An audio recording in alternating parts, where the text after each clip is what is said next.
Hace 3 siglos, con la invención de la máquina a vapor y la revolución industrial, comenzaba una serie de mutaciones en el ambiente, consecuencia del calentamiento global. Esto trajo aparejado una serie de efectos nocivos para la salud, producto de la tala de los árboles.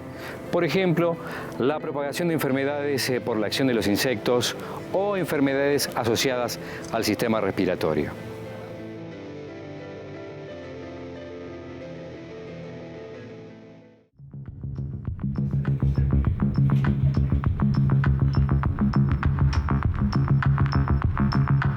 En realidad, cuando uno aborda el proceso de salud y enfermedad con un enfoque sistémico, allí lo puede subdividir en 3 subsistemas. El subsistema psicobiológico interno, con su trascendencia espiritual de este individuo que estamos hoy abordando. El subsistema social, donde este individuo se relaciona y trabaja, vive. Y el nicho ecológico o el subsistema ecológico, en donde estos 2 subsistemas son contenidos.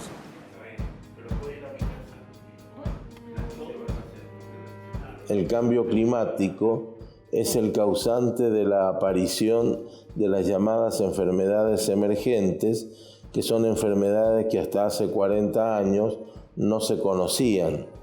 Y la vuelta a la escena médica de enfermedades que se creían controladas, pero que ahora son nuevamente realidad en la práctica diaria de la medicina, que son las enfermedades reemergentes. Creemos realmente, y se ha demostrado para muchas enfermedades, que uno de los factores que más impacta es el cambio global inducido por el hombre, llámese desertificación, urbanización excesiva, viajes. Hoy por hoy yo puedo estar hablando acá y pasado mañana estar en Tailandia, y en 4 días estar en África, y en 5 días estar de vuelta acá, y puedo estar desparramando enfermedades por todos lados. Y lo mismo ocurre con los animales, ya sea animales de compañía o sea ganado. Hay tráfico de ganado, de productos derivados de animales a un nivel, una escala que nunca se había visto antes. Entonces, por lo tanto, esto favorece. Y también están los polizones, los colados, que son los vectores.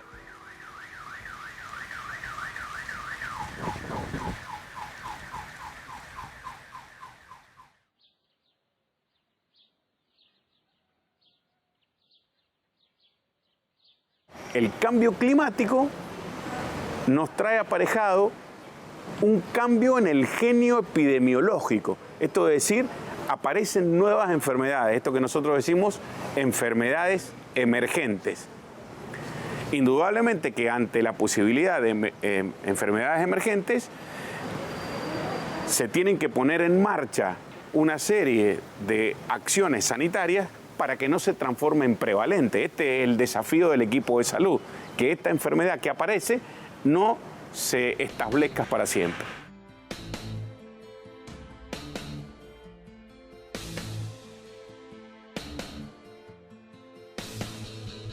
El impacto es grande y lo estamos viviendo y lo estamos sufriendo, incluso ha sido evidente en la última década. Terrible realmente el tema, porque enfermedades que antes eran desconocidas en la región, hoy por hoy ya son comunes y sumamente comunes. Entonces la pregunta es, de estas enfermedades llamadas emergentes, ¿por qué están emergiendo? Bueno, como todo, la explicación no es única, sino que es multifactorial. Y se sospecha, se cree, y en algunos casos ya se ha demostrado que el calentamiento global o el cambio climático antropogénico, o sea, inducido por el hombre en los últimos años, parece ser un factor importante. Quizá uno de los factores que más están afectando en lo que es las parasitosis específicamente, y dentro de las parasitosis las que más son afectadas por los factores ambientales y por lo tanto los factores climáticos, son aquellas que tienen hospedadores intermediarios, o sea, vectores que son invertebrados. Como vemos, las condiciones climáticas tienen gran influencia en las enfermedades transmitidas por los llamados animales de sangre fría. Pero el calentamiento global, además de afectar a la salud del hombre, perjudica a la de la especie animal. En Argentina estamos sufriendo lo que es la leishmaniasis visceral, enfermedad que Cuando yo cursé prácticamente ni la estudiábamos y hoy por hoy es la leishmaniasis visceral, es una enfermedad transmitida por un vector, por un tipo de mosquito, digamos, que afecta a perros y al ser humano y puede ser letal en estas dos especies. Antes era prácticamente desconocida en Argentina y ahora casos caninos se cuentan de a decenas de miles y casos humanos superan el centenar y se está expandiendo, o sea, cada año vemos nuevas provincias argentinas afectadas por esta parasitosis.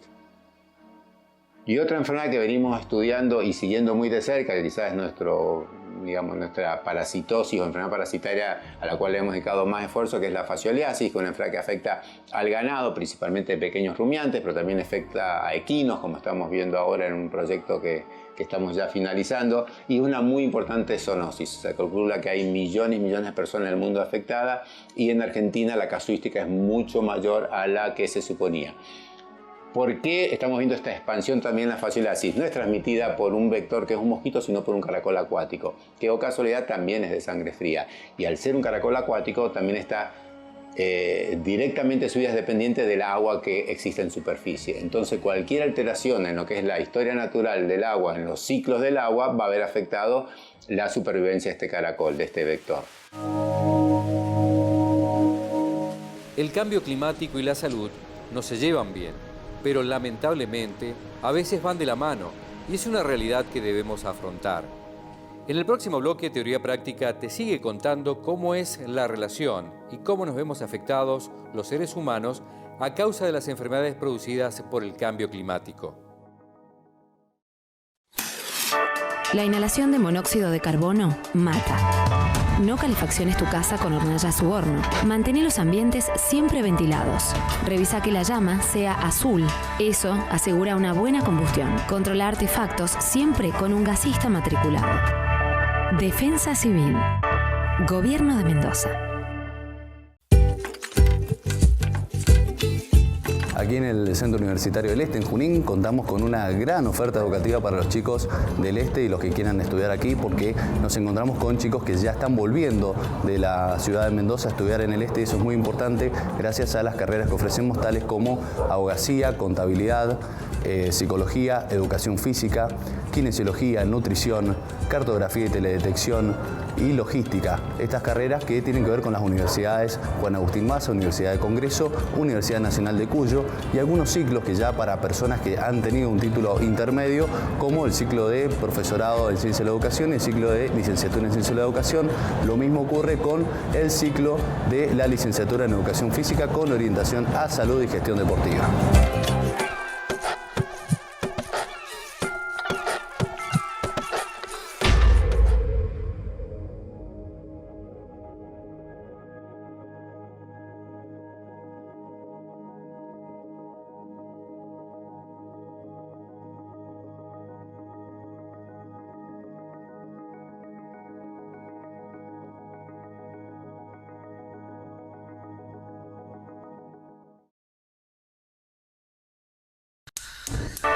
La inhalación de monóxido de carbono mata.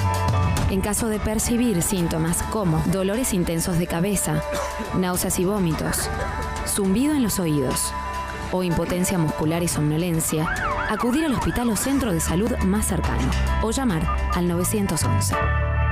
Defensa Civil. Gobierno de Mendoza.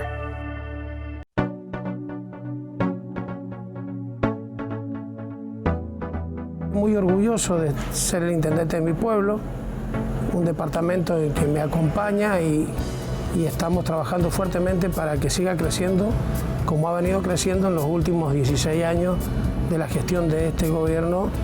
La verdad que muy bien, con muchos proyectos, muchas ganas de seguir progresando en obras, en servicios.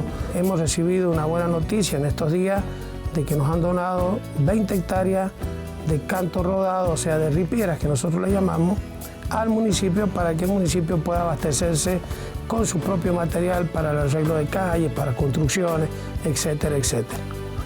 Y también estamos viendo la posibilidad de averiguar el tema de petróleo. Nosotros tenemos una zona muy rica petrolera y había grandes posibilidades que algunas empresas extranjeras también vengan a explotar y a trabajar en nuestro departamento.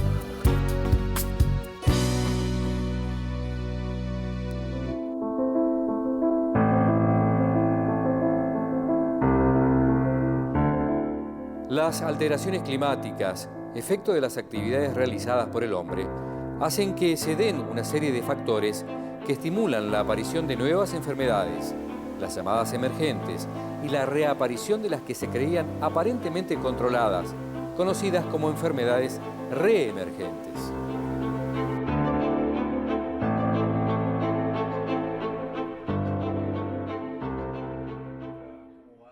El diario estaba hablando justamente estos días, entre las prensas uno escucha que ya hay casos de dengue en Mendoza. Es decir, no hace falta remontarse 30 años, posiblemente hace 10 años nadie hablaba de dengue en la provincia de Mendoza. Obviamente todo este proceso de tropicalización, es decir, las zonas subtropicales se están volviendo más tropicales, las temperaturas son más altas, la humedad ha aumentado, la humedad fundamentalmente de verano en las zonas del sector de los llanos, las precipitaciones de verano han comenzado a aumentar y eso hace entonces que vectores, es decir, mosquitos específicamente que antes no existían en la región porque las temperaturas eran suficientemente bajas, el aire suficientemente seco, no lo favorecía, en este momento encuentran condiciones justamente favorables para su desarrollo. Con lo cual entonces esos mosquitos que transmiten, que portan enfermedades como el dengue u otras que están circulando, comienzan a nombrarse y a ser comunes en la provincia de Mendoza. El dengue, una enfermedad viral que fue controlada gracias a los descubrimientos de Finlay, que fue el que descubrió que la Aedes aegypti la transmitía. Se combatió el Aedes aegypti y fue una enfermedad que pasó a la historia, por lo menos en nuestro país. Cuando se produce todo este descalabro por el cambio climático y por otras circunstancias, como la creación de las megaciudades, del fácil transporte de enfermos que incuban enfermedades adquiridas en un continente a otro continente, todo eso hizo que este panorama mundial de las enfermedades se ampliaran ampliamente.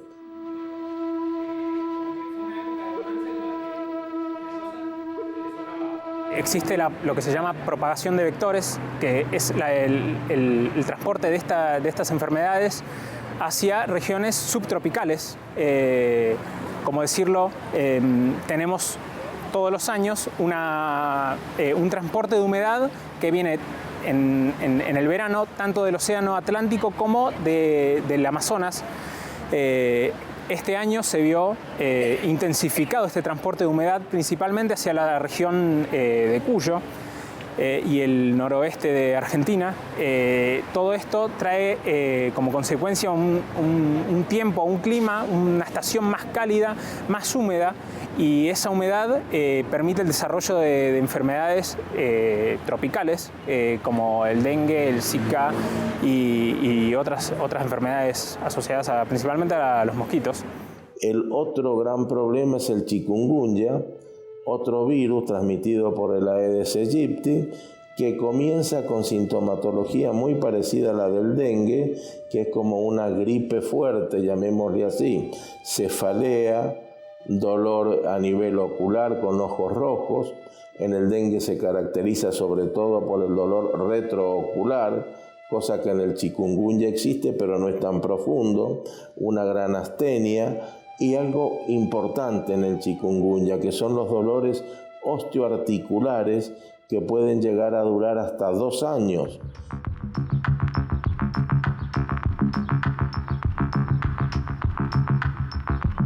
Hoy estamos viviendo en nuestro país y fundamentalmente en nuestra provincia una situación que nos es medio desconocida o por lo menos nueva. Hemos tenido un verano con mucha lluvia. Habitualmente en enero en la provincia de Mendoza no llueve. Enero es el mes de los calores para que madure nuestra fruta, para que madure nuestra uva y que nosotros tengamos una buena vendimia. Este enero no fue así. Llovió y llovió mucho. Este febrero también llovió y llovió mucho con respecto a lo histórico que tenemos de los meses de enero y febrero. Esto hace que nuestro clima sea más húmedo. Al tener un clima más húmedo, hay algunos insectos que se ven favorecidos en este hábitat. Y aquí aparecen nuevas patologías, como por ejemplo el dengue, como por ejemplo el Zika. El virus Zika es un virus que produce en general una enfermedad leve, también con inicio de síntomas parecidos a estas dos enfermedades que les he mencionado. El grave problema del virus Zika es que cuando pica a una mujer embarazada en el primer trimestre del embarazo, puede originar una enfermedad que se llama microcefalia, o sea, el nacimiento de niños con cerebros muy pequeñitos y que pueden llegar a ocasionar algún trastorno, no siempre, en la vida de ese niño.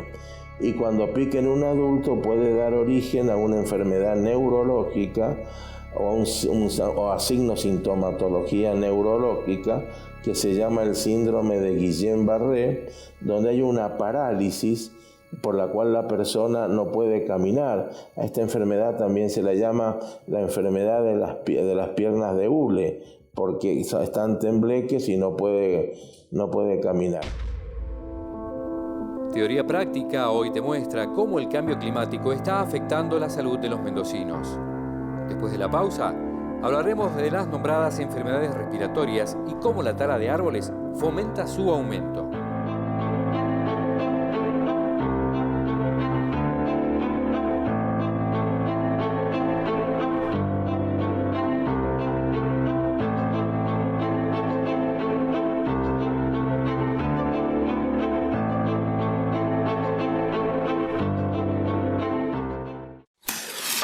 La inhalación de monóxido de carbono mata. No calefacciones tu casa con hornallas u horno. Mantén los ambientes siempre ventilados. Revisa que la llama sea azul. Eso asegura una buena combustión. Controla artefactos siempre con un gasista matriculado. Defensa Civil. Gobierno de Mendoza.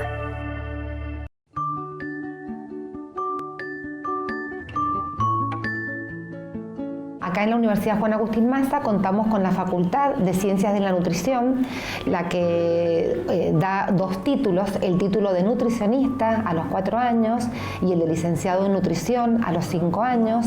Somos una facultad que tenemos una gran trayectoria, 43 años, en todo lo que es el oeste de Argentina. También contamos con posgrados como novedad.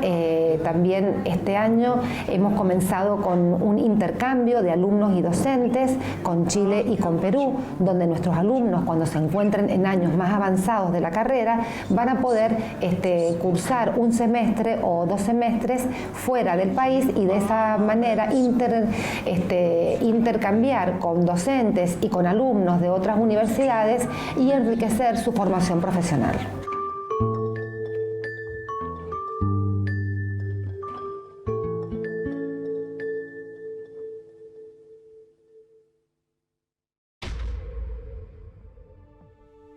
En Teoría Práctica te estamos contando cuáles son algunas de las enfermedades que se ven propagadas a causa del cambio climático y por qué ocurre esto. Desde 1992, las cumbres de Río han puesto sobre el tapete el tema ambiental y ecológico. Fue de esta manera cuando se relacionaron por primera vez en un evento de trascendencia mediática internacional.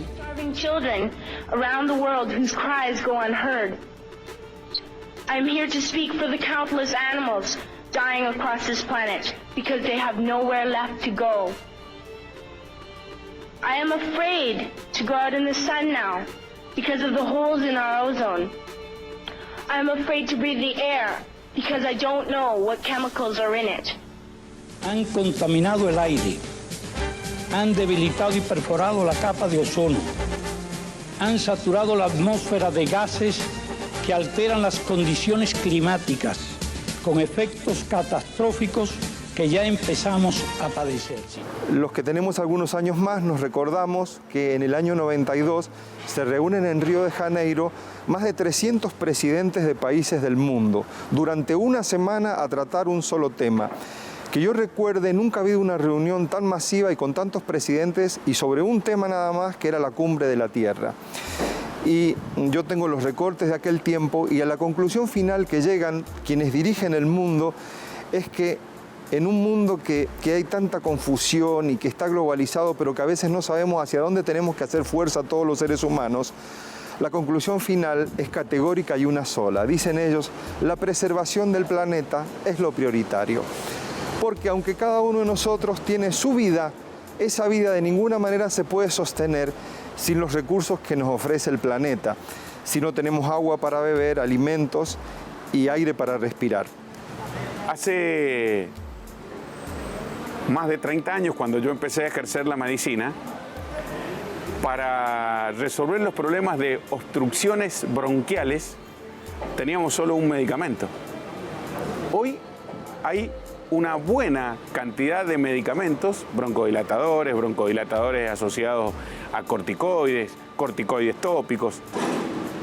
Y sin embargo, la enfermedad respiratoria obstructiva sigue siendo una de las prevalentes, o sea, una de las más frecuentes. Indudablemente que el avance terapéutico o en la terapéutica no ha sido lo suficiente porque hay algo que nos está agrediendo. Y me parece que esto es producto de la agresión del medio ambiente a nuestro sistema respiratorio y en esto, por supuesto, que tiene mucho que ver el cambio climático. Hemos vivido muchos años pensando que la atmósfera que nos recubre este mar de aire era infinitamente grande, nunca se iba a deteriorar.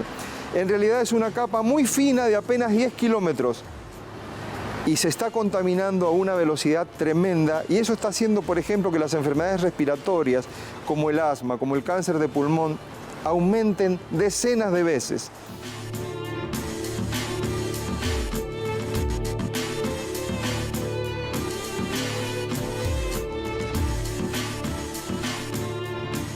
Y el otro elemento que contribuye también enormemente, justamente, está asociado con la deforestación. Es decir, cuando vemos el tronco de un árbol fundamentalmente es carbono.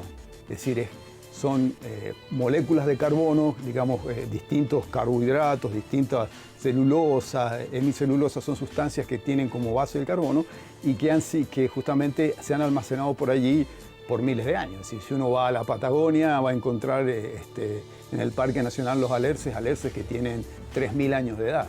Es decir, que hace 3.000 años vienen acumulando carbono. Ahora, cuando los cortamos, los quemamos, lo que hacemos es liberar, es todo el proceso inverso. Estamos liberando ese carbono, ese dióxido de carbono, en forma de dióxido de carbono, que el árbol acumuló por miles de años. Entonces, los procesos de deforestación, fundamentalmente en las zonas subtropicales, es decir, todo el cambio que ocurrió en nuestro país, en el norte de nuestro país, donde parte del Chaco ha sido cambiado, digamos, para la expansión de los cultivos de la soja, están produciendo justamente también liberación de dióxido de carbono. Así como los peces viven en un mar de agua, nosotros humanos vivimos en un mar de aire, del cual extraemos el oxígeno como los peces respiran en el agua. Y necesitamos 2 litros de agua para vivir por día, con eso alcanza para vivir, y gastamos 200 litros en Mendoza por día por habitante. Es una cifra que no se va a poder sostener de ninguna manera. Necesitamos 1 kilo de sustancias sólidas, pero nuestros pulmones utilizan diariamente 10.000 litros de aire.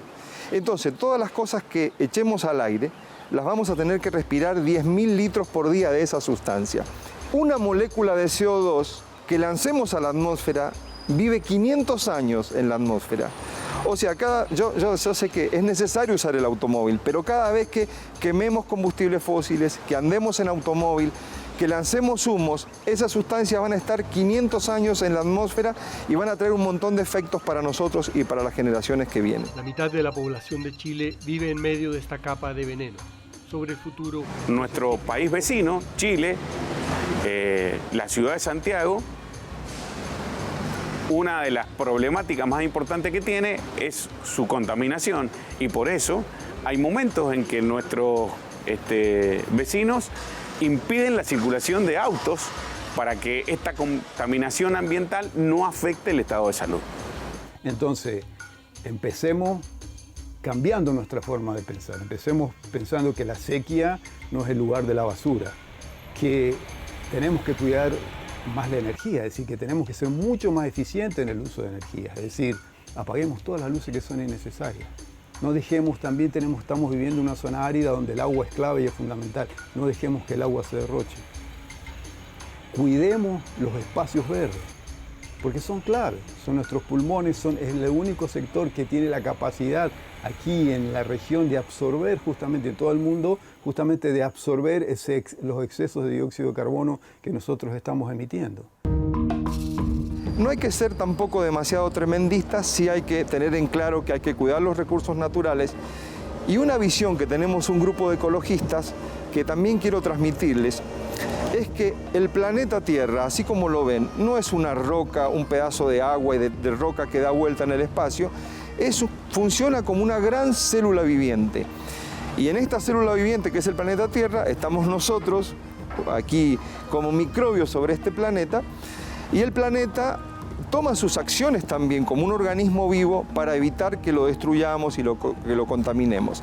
Necesitamos conciencia ecológica. Los antiguos aborígenes de América, los antiguos egipcios, veían al planeta como una madre viviente que nos daba todo. Y esta es la realidad. ¿Quién nos alimenta diariamente? ¿De dónde sacamos las cosas que comemos? Del planeta, es nuestra madre, y ellos lo veían como una madre viva.